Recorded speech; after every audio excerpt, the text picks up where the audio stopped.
The video that you're about to watch is an excerpt from a live webinar. If you enjoy the contents of this video, please like and subscribe. I'd love to hear your comments. Thanks for watching. What we think of as good and what we think of as evil are essentially forces of creation that balance each other out to a large degree. Although, because everything comes from the source of creation, the underlying principle is light and good. The underlying principle is sustaining life and uplifting life and evolving. So part of the story is that our position in relationship to all the various things that are happening in all parts of our world is one of finding the evolutionary value in all those things, even if they're pretty dark, even if they're involving suffering. And of course, the technology for that is anchoring to the source of creation. So we just need a moment here for everybody. And I'm just looking out into the collective of our group and seeing everyone's astral bodies. And within everyone's astral body, that great meridian that runs through right down through the center of the astral body, connects to the source of creation. Like that's where we connect. That's our anchor. That big meridian is our anchor.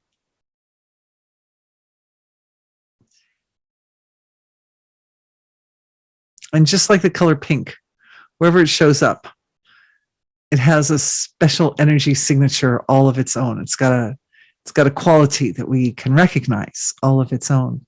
So the cord of light that runs through each one of us has an energy signature that is both unique to each human being, but also in common with all the other cords that are running through all the other people. I mention that because awareness is kind of spreading out and is waking up or recognizing that point of connection in everyone. I kind of figured, if we're talking about such a big topic as good and evil, that this is likely to elicit more collective level healings. But just finding that chord within the entire family of humanity. And one of the little truths that gets revealed as we look at that cord of light that runs through each one of us is how ultimately people are inherently good. Coming to Earth and taking a human physiology means taking a structure or form, like residing within a form that by its nature is inherently good. And I know we can point fingers at people here, there, and everywhere who are not good, who are naughty people in various ways. But the point is that baked into the nature of the human psyche and the human character is a kind of special goodness.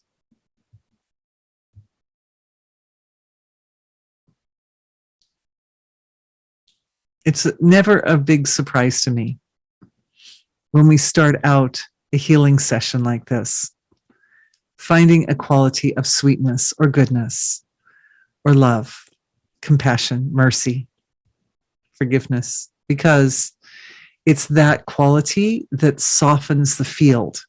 It softens the topic. We can say the topic of today's session is good and evil. And as that field of life softens up a little bit because of the sweetness that is inherent within all of us, and as we put our attention on it, we activate or enliven it, not just in ourselves and in our healing collective, but in the whole collective of humanity. Activating that prepares the field for a good healing, for a big healing. So, all right.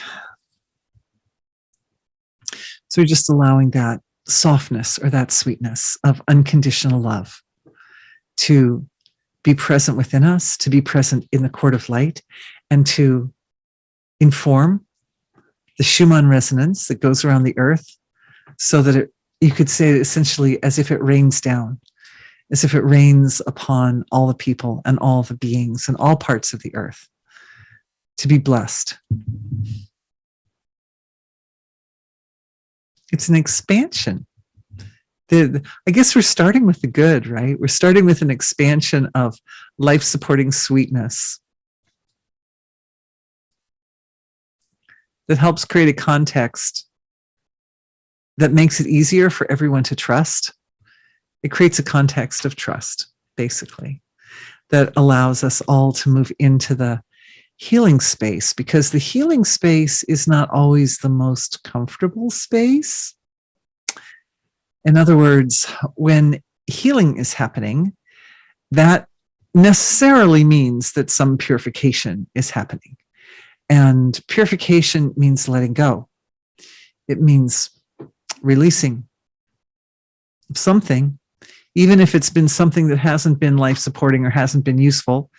There's a letting go of that thing. And if one has grown accustomed to it, which inevitably one grows somewhat accustomed to these things, and which is why they have to be let go, right? Because if you weren't accustomed to them, if we weren't attached, then there would be no need to let go.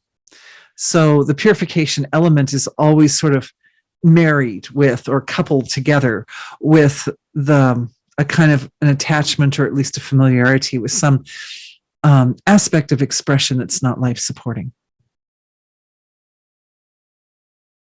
And in this case,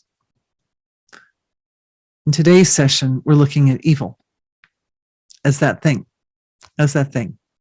Because when it's quiet and it's under the surface and it's kind of like camouflaged, we don't even notice it.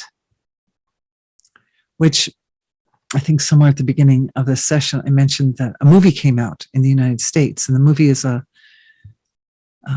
representation of true events, actual events that have taken place and that are continuing to take place, that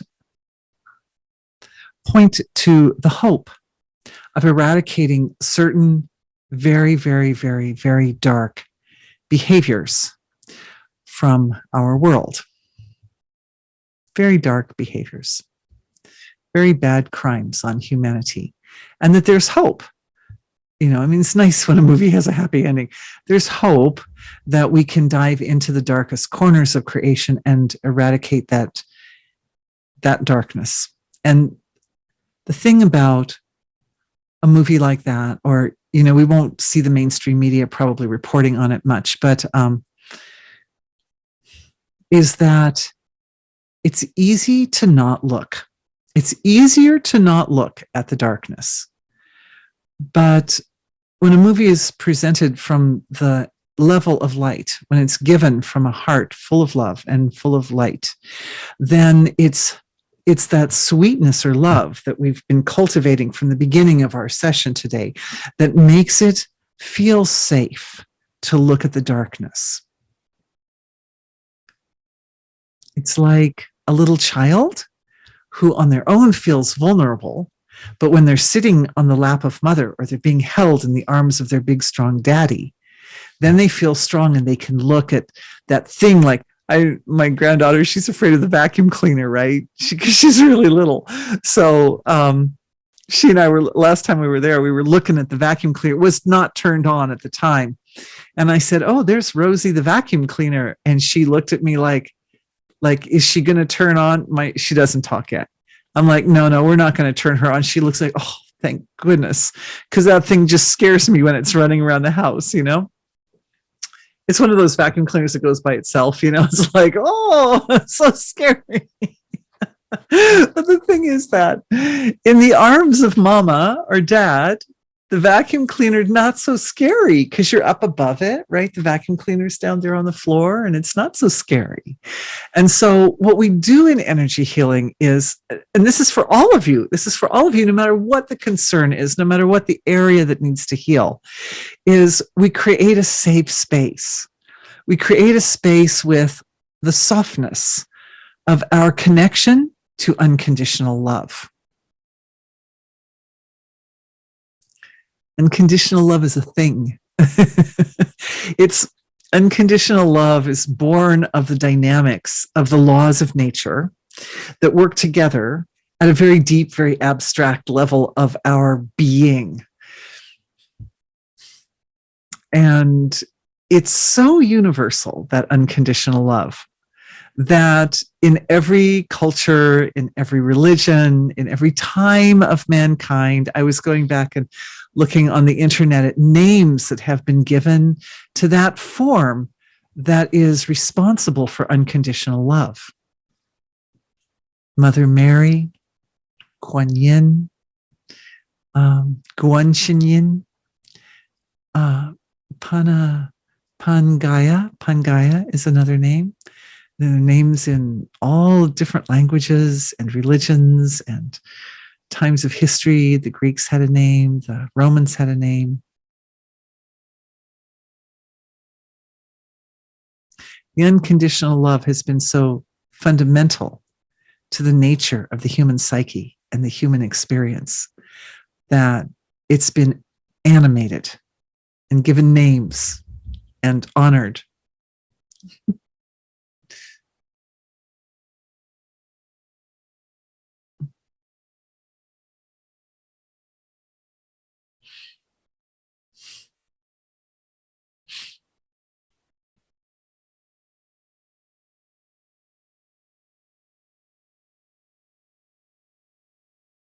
When I'm with you, just saying it, just mentioning it, it's like it wakes it up. That value of unconditional love comes into our healing collective and lives like a presence among us. And really, really, we find ourselves in it. This is how the honoring of that form allows it to evolve, because everything in creation evolves, and every part of our bodies and our collective system and our cosmic body evolves. And not every part evolves like in equal portions at any given time. Like one part can be evolving a lot, while another part is just more resting or even devolving, right? But that aspect, that feminine, it's a very feminine aspect of creation, right? It's got all the feminine names. Our Lady of Guadalupe and all the different names, all the different forms.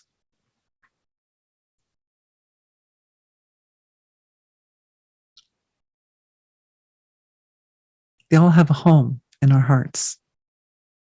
Your heart and my heart are big enough to embrace that universal form and give it a place to reside. And so this process of just putting our attention, just invoking a few of the names there of that aspect of unconditional cosmic love, brings it to the foreground. Mother Lakshmi, Mother Divine in Hinduism, and Mother Saraswati, who's like the mother of healing. Mother Durga. All right.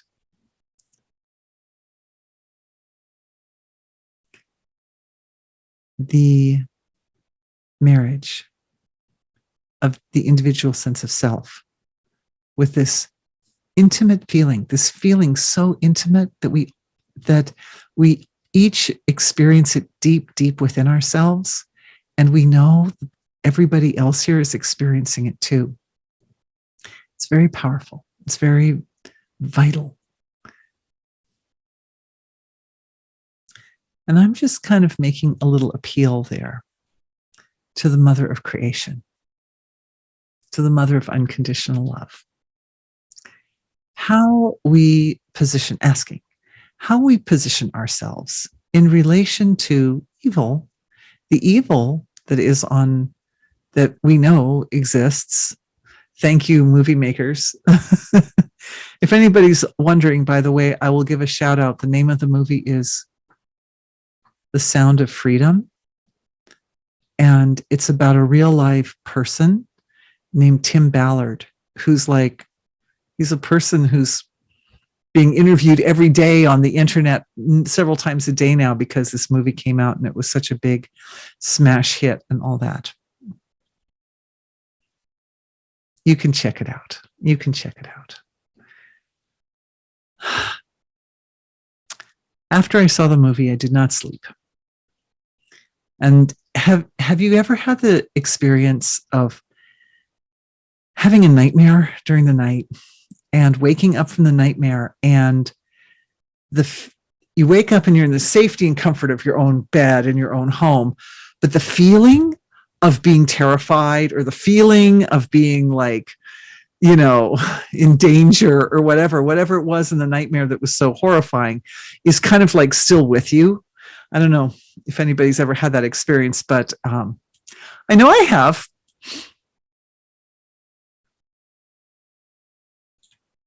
And well, I had this experience after watching that movie on Monday night.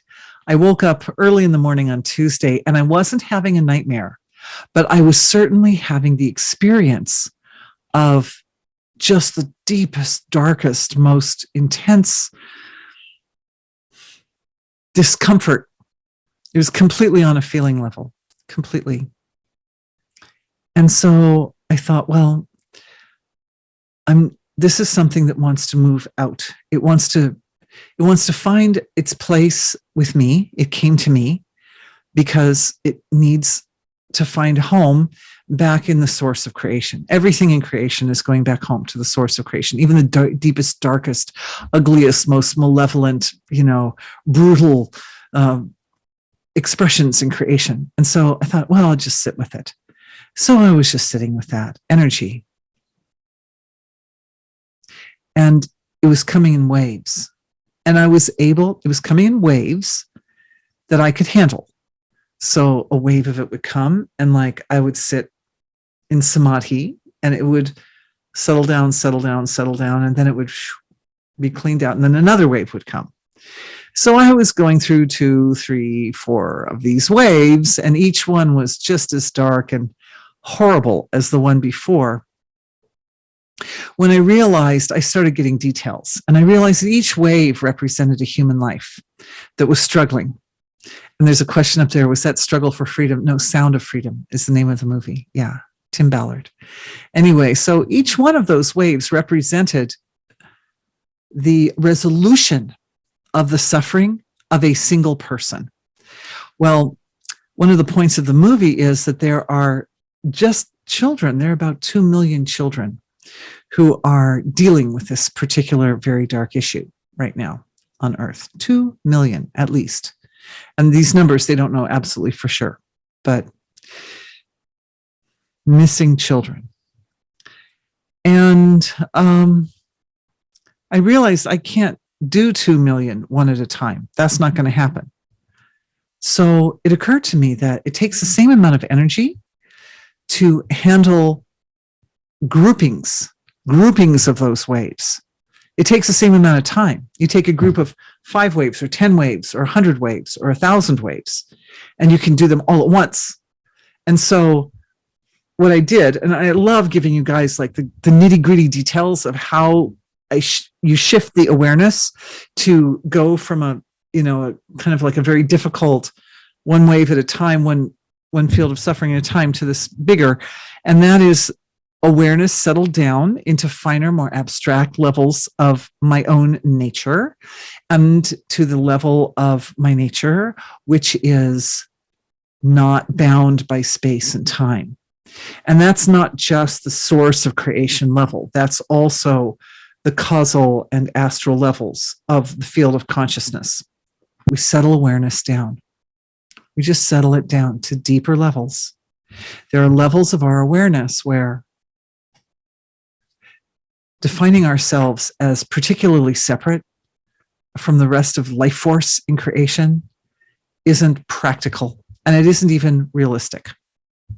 there are levels of each one of us that are united with the rest of creation. So it was at that level that my awareness settled down. And I was able to kind of like zoom out, right? Because as the awareness settles down to deeper levels, it also expands. And so awareness became more expansive and more expansive. And I could see all the waves, like looking at the waves on the surface of the ocean, right? And just saying to myself, okay, how can I give the light that I have to give, why this came to me, to the whole ocean, to the whole ocean, to all the waves, and allow the awareness to expand out as far as it can expand out, to encompass and embrace and cherish and honor each wave of excruciating suffering. And become the anchor. We become the anchor for that wave of suffering, or for multiple waves of suffering, to resolve in the source of creation, the infinite ocean of God's unconditional love, of bliss.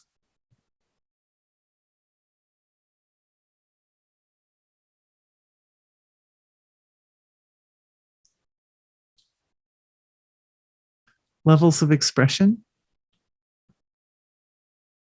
The ability to do this as a group is beyond beautiful. It's beyond beautiful. I'm getting a download, so I need to share with you this one. But for a lot of people, it just feels easier. I'm going to tell you this because this is what I was about to say. Then we'll go into the download. For a lot of people, it just feels easier to don't deal with it. You know, if there's some kind of massive suffering that's affecting millions of people on Earth, you know, I mentioned 2 million people, I think in the US, 2 million children. And then if you add adults and then you add the whole Earth population, I heard different numbers thrown out over the last week, but I think it's like 28 million, between 28 and 60 million people altogether are suffering in this particularly terrible way on Earth and worldwide.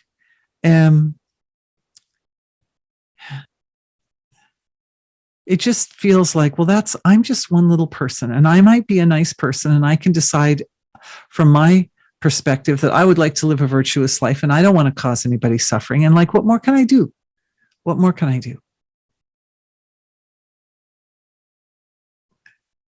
The answer is that the darkness that grips a life of tremendous suffering wants to find its way back home, because that darkness doesn't have a comfortable existence in this world.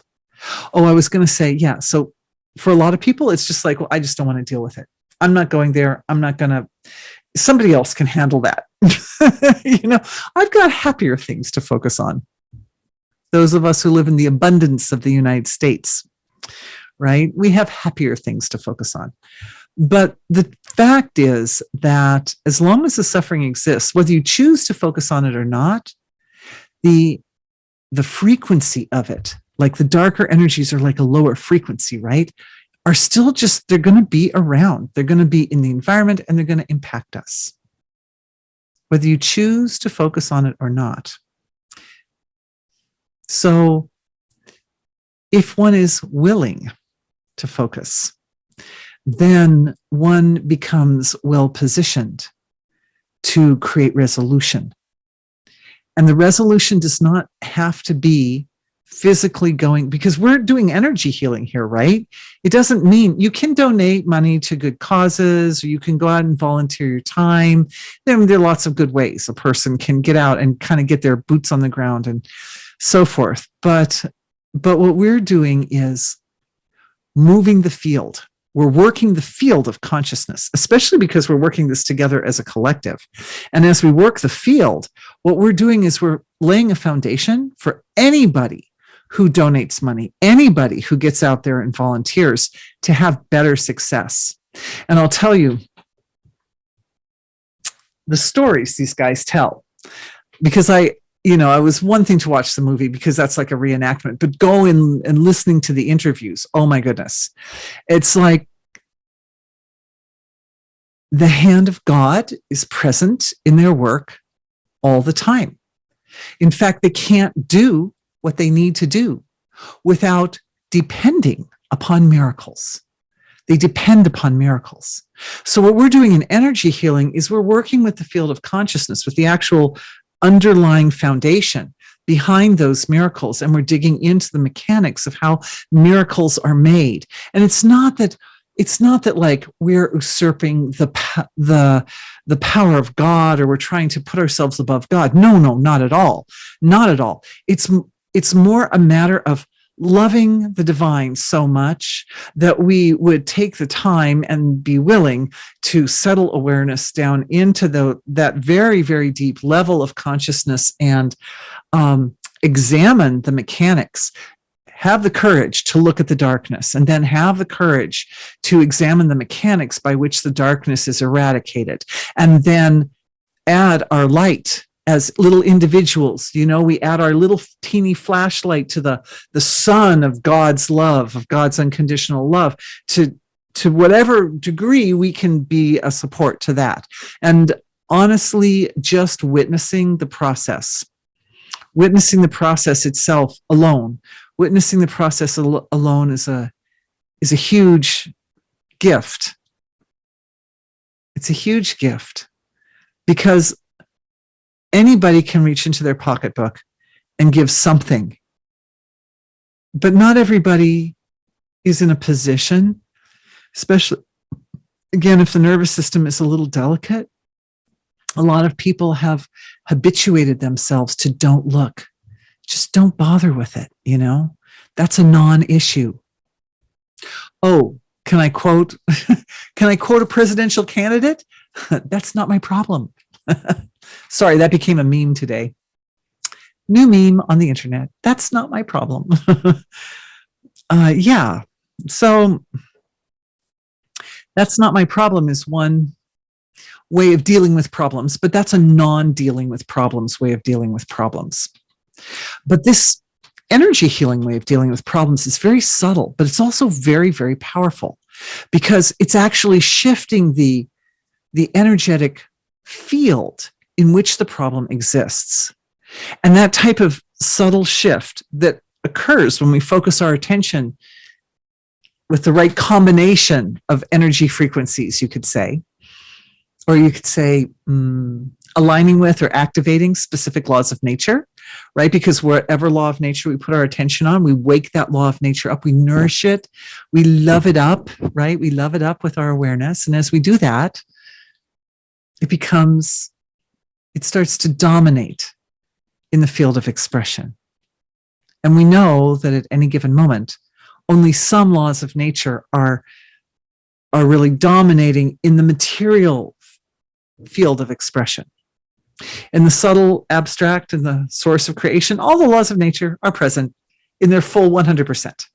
But as awareness goes down deeper, deeper, deeper, you can find all the laws of nature are down there, right? You get into the source of creation, it's like, oh, all the laws of nature are here. And then as we come up to the subtle level, we can go, well, let's see if we can, I want to put my attention on this law, like putting the attention on the Mother of Mercy, right? Putting the attention on Mother Divine. Oh, a girlfriend of mine sent me this most beautiful little drawing. It's a drawing that was saved from the concentration camps during World War II that a woman had drawn. And it's just so beautiful. And it shows her sitting next to the fence of the concentration camp in prayer. And it shows on the other side of the fence the face of the Mother of Compassion. Big, like big, godly. Oh, it's just the most lovely thing. And you realize, yeah, people were suffering a lot in those concentration camps, but suffering and dying. But that vision, and that was her vision, that was her experience, right? Whether she survived that, ultimately, the camp or not, there was a time when she was alive, and that was her experience. That Mother of Compassion is accessible at the worst of moments. So, and of course, familiarizing ourselves with that particular energy frequency is useful for any healing at any time that you might do for yourself or for others, obviously.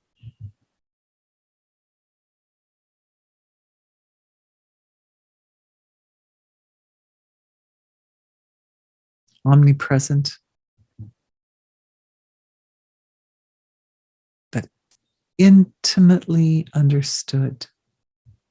This is the important thing, intimate. The intimacy of the relationship reflects upon the nature of the human soul. And this brings us back to what we were talking about at the beginning of this webinar, how human beings are inherently very, very sweet beings, very, very sweet creatures. Really, really. That's why so many people have dogs. Because that kind of, the dog human relationship is, it reflects a certain value or quality.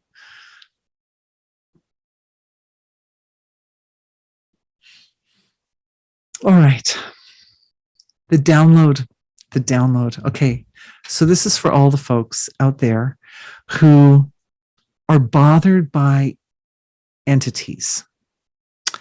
And, the energy of dark beings can be really, really, really nasty.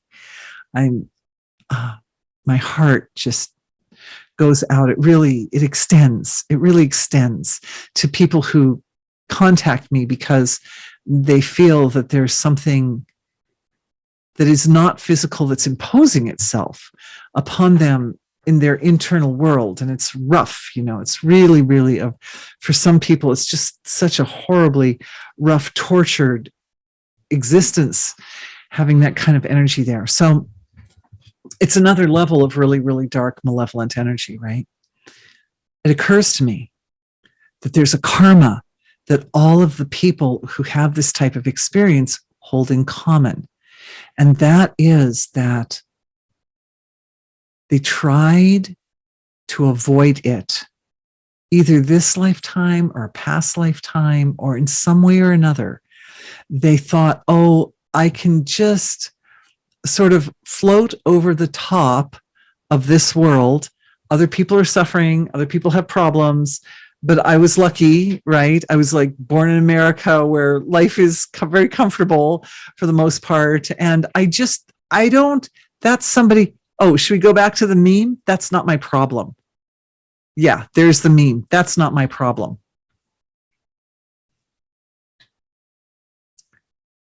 Well, what happens is there comes a point where evolution can't move forward, where the growth of the soul and the growth of the heart can't move forward until one actually cultivates the skill, cultivates the ability to see what is in creation that's not very nice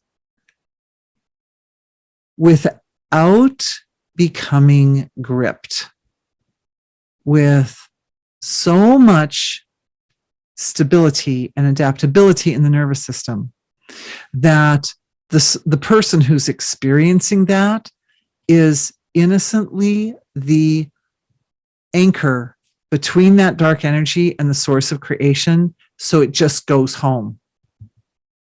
It just goes home.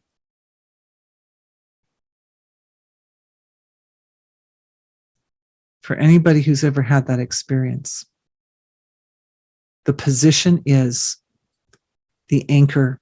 I see you, and here's the way home. Here's the exit door. This is the exit door. Because everything in creation finds the source of creation to be the most charming, the most beautiful, the most attractive, the most wonderful, the thing that we are all seeking, the thing that everyone seeks, whether that's somebody who's living a very happy, comfortable existence, or somebody who's living a very miserable existence, or some being not even made of flesh who's completely miserable. Everything seeks it. The angels seek it. The gods seek it. Everything and everyone seeks that source of creation, because the source of creation is the pure expression of absolute bliss consciousness, absolute bliss.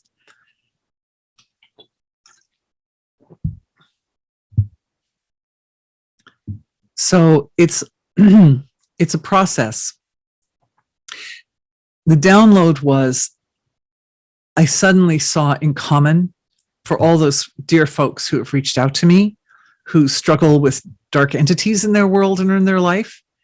And that includes, okay, guys, that includes like people who are suffering from addictions, right? Any kind of addiction is also an energy like that, but more kind of superficial, more on the surface, like obvious, right? Like a sugar addiction or something, you know. It's like you can point a finger and go, well, that's what I'm addicted to, and that's my problem.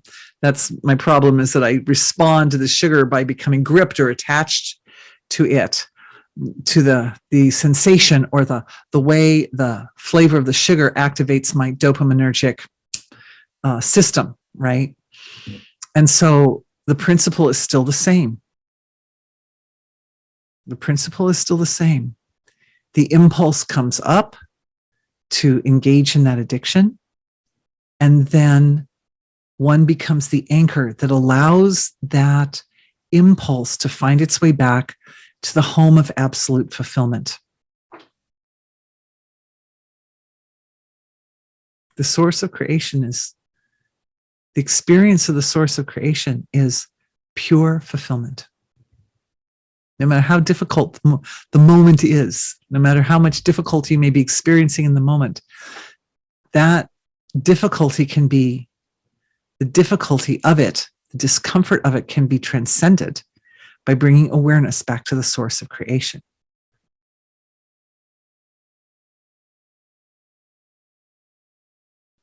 So this brings us to the point that what we're doing is we're developing, and for people who are struggling with addictions and or entities of various types,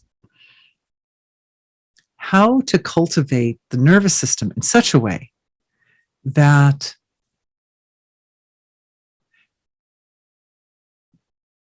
awareness, the presence of the source field of creation in the awareness, is not lost.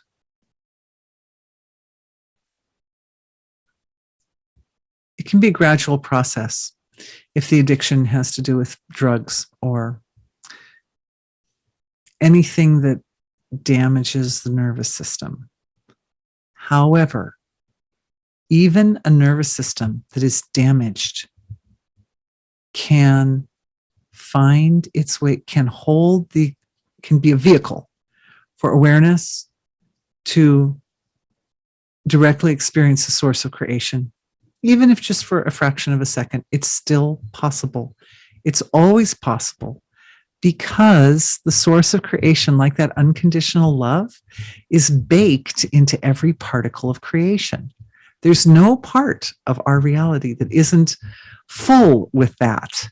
It's just a matter of how much we actually recognize it. That's all.